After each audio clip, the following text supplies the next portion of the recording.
श्री स्वामी समर्थ. या सप्ताहात सूर्य मकर राशीत श्रवण या चंद्राच्या नक्षत्रात गोचर करत आहेत. याचा प्रभाव सर्व राशींवरती असेल. चंद्र ऋषभ राशीमध्ये आहे. बृहस्पती गुरु महाराज मेष राशीमध्ये विराजमान आहेत. शनी महाराज कुंभ राशीमध्ये आहेत, तर राहू आणि नेपच्यून मीन राशीमध्ये स्थित आहेत आणि केतू महाराज कन्यामध्ये आहेत. तर चला बघूया या सप्ताहाचे राशी भविष्य. मेष. या सप्ताहाची सुरुवात खूप चांगली राहील. तुम्ही तुमचा वेळ तुमच्या आई वडिलांबरोबर घालवू शकता. या सप्ताहात तुमचे आई वडील तुम्हाला काहीतरी भेटवस्तू देतील. या सप्ताहात तुम्हाला सायनस, सर्दी, खोकला होण्याची शक्यता आहे. वैवाहिक जीवनामध्ये जोडीदाराबरोबर तुमचे रिलेशन चांगले राहील. गुरुग्रहाची 9वी दृष्टी तुमच्या भाग्यस्थानावर असल्यामुळे तुमचे भाग्य उजळेल. या सप्ताहात तुम्ही तुमच्या जोडीदाराला घेऊन खरेदीसाठी छान मॉलमध्ये जाऊ शकतात. तुम्ही तुमच्या संतानांसाठी धन खर्च कराल. वरिष्ठ तुमची तारीफ करतील. तुमची रेंगाळलेली सर्व कामे मार्गी लागतील. तुमच्या जोडीदाराला लाभ होईल. उपाय. सूर्यदेवाला पाण्याचा अर्घ्य देणे आणि गायत्री मंत्राचा 108 वेळा जप करणे. ऋषभ. या सप्ताहात तुमच्या घराचे, जमिनीच्या कागदपत्रांचे काम होईल. तुम्हाला मान सन्मान मिळेल. आर्थिक इन्व्हेस्टमेंट तुम्ही शेअर्स किंवा FD मध्ये गुंतवणूक करू शकता. त्यात तुम्हाला खूप फायदा होईल. हा सप्ताह करिअरसाठी सामान्य राहील. थोडी चिंता वाटेल, पण मेहनत करावी लागेल. लव्ह लाईफमध्ये मिसअंडरस्टँडिंग होऊ शकते. तुम्हाला लांबचा प्रवास घडेल. उपाय. या सप्ताहात लक्ष्मी नारायणाची पूजा करावी आणि विष्णू सहस्रनाम वाचावे. मिथुन. या सप्ताहात तुम्हाला मान सन्मान मिळेल. विदेशात जाण्यासाठी इच्छुक असणाऱ्यांना कॉल येईल. या सप्ताहात आई वडील तुम्हाला काही उपहार किंवा बक्षीस देतील. धार्मिक कार्य तुमच्या हातून घडेल. या सप्ताहात तुम्ही पार्टनरशिपमध्ये बिझनेस करू शकाल. त्यात फायदा होईल. तुमचे जुने पैसे कुठे राहिले असतील तर ते परत मिळतील. हा सप्ताह इन्व्हेस्टमेंट करण्यासाठी उत्तम आहे. वैवाहिक जीवनामध्ये जोडीदाराचे प्रेम वाढेल. तुमच्या जोडीदाराला पोटाची समस्या उद्भवेल. कदाचित त्यांना डॉक्टरकडे घेऊन जावे लागेल. उपाय. दुर्गा कवच किंवा दुर्गा चालीसा वाचावे. कर्क. या सप्ताहात तुम्हाला कामात उत्साह येईल. आईवडिलांची सेवा कराल. त्यांची काळजी घ्याल. तुमचे आरोग्य ढासाळेल. हाय BP और ॲसिडिटी होऊ शकते. संतांमुळे आर्थिक धनहानी होऊ शकते.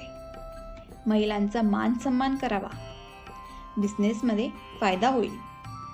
धार्मिक कार्य घडेल. संतानाची चिंता दूर होईल. या सप्ताहाच्या शेवटी थोडे टेन्शन येईल. घरातील लोक तुम्हाला सपोर्ट करतील. विद्यार्थ्यांनी वरिष्ठांकडून मार्गदर्शन करून घ्यावे. ह्या सप्ताहात एखादी चांगली बातमी तुम्हाला भेटेल. उपाय. शिवाची उपासना करणे आणि महामृत्युंजय जप 108 वेळा करणे. सिंह. रागावर नियंत्रण ठेवा. छोट्या छोट्या गोष्टीवर रागावू नका. या सप्ताहात तुम्ही तुमच्या कामात बिझी राहाल. सरकारी ऑफिसमध्ये जावे लागेल. सरकारी कागदपत्रांनी अडकलेली कामे मार्गी लागतील. तुमची बिझनेस इन्व्हेस्टमेंट चांगली राहील. जे लोक मशीनवर काम करतात त्यांनी काळजी घ्यावी. कदाचित जखम किंवा हादसा घडू शकतो. वैवाहिक जीवनात जोडीदारांमधले जुने वादविवाद दूर होतील. उपाय. सूर्याला पाण्याचा अर्घ्य देणे आणि मुख्य प्रवेशद्वारावर तांब्याची सूर्याची प्रतिमा लावावी. कन्या, हा सप्ताह तुमच्यासाठी खूप चांगला आहे. तुमच्या करिअरमध्ये खूप चांगला ग्रोथ होईल. लांबचा प्रवासही होईल. तुमचा संतान पक्ष चांगला राहील. आर्थिक इन्व्हेस्टमेंट तुम्ही चांगल्या प्रकारे कराल. वैवाहिक जीवनात तुम्हाला तुमच्या जोडीदाराची साथ मिळेल. वैवाहिक जीवन खूप चांगले राहील. उपाय: बुधवारी गोशाळेत दान करा. तुळा, या सप्ताहात तुमच्यात आळशीपणा वाढेल. तुम्ही लेझी व्हाल. यामुळे तुमची कामे होणार नाही. हातची संधी गमावून बसाल. विद्यार्थ्यांनाही मेहनत करावी लागेल. डिजिटल मीडियामध्ये, बँकिंग, इन एज्युकेशनल मंडळ काम करणाऱ्यांना फायदा होईल. एखादी संधी येईल, पण तुम्ही तुमच्या आळशीपणामुळे ती संधी गमावून बसाल. धन येईल, पण खर्चावर नियंत्रण ठेवा. जुने मित्र भेटतील. प्रवास कमी करा. आरोग्याची काळजी घ्या. उपाय: मंगळवारी व शनिवारी शिवपिंडीवर काळे तीळ व्हावे आणि बजरंग बाण वाचावे. वृश्चिक, या सप्ताहात तुमच्या मनामध्ये जरा द्वेष उत्पन्न होईल. या द्वेषामुळे कामात अडथळे येतील. वैवाहिक जीवनामध्ये ताळमेळ राहील. उन्नती होईल. तुम्हाला तुमच्या कुटुंबाची साथ मिळणार नाही. काय बरोबर व काय चुकीचे हे तुम्हीच निरीक्षण करा व योग्य तो डिसिजन तुम्हीच घ्या. उपाय: दुर्गा कवच वाचणे आणि दुर्गा देवीचे पूजन करणे. धनु, आपल्या जवळच्या आसपासच्या लोकांबरोबर वादविवाद होतील. सरकारकडून काहीतरी लाभ होईल. कुटुंबात कोणाची तरी आरोग्य बिघडेल. जर तुम्ही प्रवास करत असाल तर आरोग्याकडे लक्ष द्या व स्वतःच्या वस्तूंकडे लक्ष द्या. अविवाहित लोकांना समोरून स्थळ चालून येईल. संपत्तीमध्ये फायदा होईल. मान सन्मान मिळेल. मेहनत करावी लागेल. उपाय: रोज संध्याकाळी हनुमान चालीसा वाचणे. मकर, या सप्ताहाची सुरुवात चांगली होईल. तुमच्या आईवडिलांचे आरोग्य चांगले राहील. नवीन इन्व्हेस्टमेंट कराल. आरोग्याची काळजी घ्या, कारण त्वचा रोग, केस गळती अशा समस्या होऊ शकतात. कामात मन लागणार नाही. धार्मिक यात्रांचा योग येईल. मान सन्मान होईल.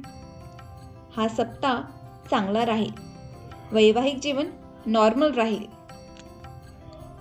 उपाय: दत्तात्रयाची उपासना करणे. कुंभ, तुमची स्वप्ने पुरे करण्यासाठी पुढे पाऊल टाकाल. तुमचे लव्ह रिलेशन चांगले राहील. अविवाहितांना समोरून प्रपोजल्स येतील. विद्यार्थ्यांसाठी हा सप्ताह चांगला राहील. तुमचा इम्पोर्ट किंवा एक्सपोर्टचा बिझनेस असेल तर त्यात प्रॉफिट होईल. या सप्ताहात पोटाची काळजी घ्या. प्रमाणाबाहेर खाऊ नका. 22 जानेवारीला अयोध्येला प्रभू श्रीरामांची प्राण प्रतिष्ठा सोहळा संपन्न होणार आहे. हे औचित्य साधून तुम्ही प्रभू श्रीरामांचा जप करा. रामरक्षा स्तोत्र म्हणा. मीन, तुमचे सासरचे संबंध चांगले राहतील. वादविवाद दूर होतील. आपली प्रियजन आपल्याला भेटतील. त्याचा तुम्हाला सपोर्ट मिळेल. आपली इन्व्हेस्टमेंट किंवा शेअर इन्व्हेस्टमेंट चांगली होईल. नवा कारोबार, जॉईंट व्हेंचरमध्ये खूप फायदा होईल. प्रवास होईल. आरोग्य चांगले राहील. हा सप्ताह तुमच्यासाठी खूप चांगला जाईल. उपाय: पंचमुखी रुद्राक्ष घालावे आणि गुरुवारी तुळशी मातेला दीप लावावा. आपणा सर्वांचा हा सप्ताह चांगला जावो हीच स्वामी चरणी प्रार्थना. श्री स्वामी समर्थ.